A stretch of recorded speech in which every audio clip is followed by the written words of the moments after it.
ইংল্যান্ডের টেস্ট ক্রিকেটে যেন এক নতুন সূর্যোদয়ের জন্ম দিয়েছেন ব্রেন্ডন ম্যাককালাম। তার অভূতপূর্ব কৌশল ও নেতৃত্বে ইংল্যান্ডের টেস্ট দল হয়ে উঠেছে এক অপ্রতিরোধ্য শক্তি, যার নাম আজ বাজবল। এই সাহসী ও আক্রমণাত্মক খেলার ধরন বিশ্বজুড়ে আলোড়ন তুললেও রঙিন পোশাকের ক্রিকেটে সেই একই দাপট দেখা যাচ্ছে না।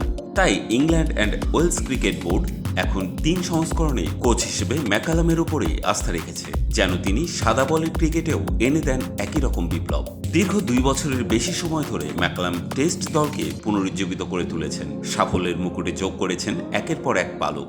সামনে অপেক্ষা করছে ভারত সফর ও আইসিসি চ্যাম্পিয়ন্স ট্রফির মতো মহাযুদ্ধ। ২০২৫ সালের জানুয়ারি থেকে সীমিত ওভারের দলগুলোর দায়িত্বভার তার হাতে তুলে দেওয়া হবে। তবে সেই সময় পর্যন্ত আসন্ন অস্ট্রেলিয়া সিরিজ ও বছরের শেষ দিকে ওয়েস্ট ইন্ডিজ সফরে দলের ভার সামলাবেন মার্কাস ট্রেসকোথিক। ৩ সংস্করণে দায়িত্ব পাওয়ার ঘোষণার পর ম্যাককালাম বলেছেন, আমি টেস্ট দলের সঙ্গে আমার সময়টা পুরোপুরি উপভোগ করছি এবং আমি সাদা বলের দলগুলোতেও নিজের অন্তর্ভুক্তিতে রোমাঞ্চিত। এই নতুন চ্যালেঞ্জ গ্রহণের জন্য আমি প্রস্তুত।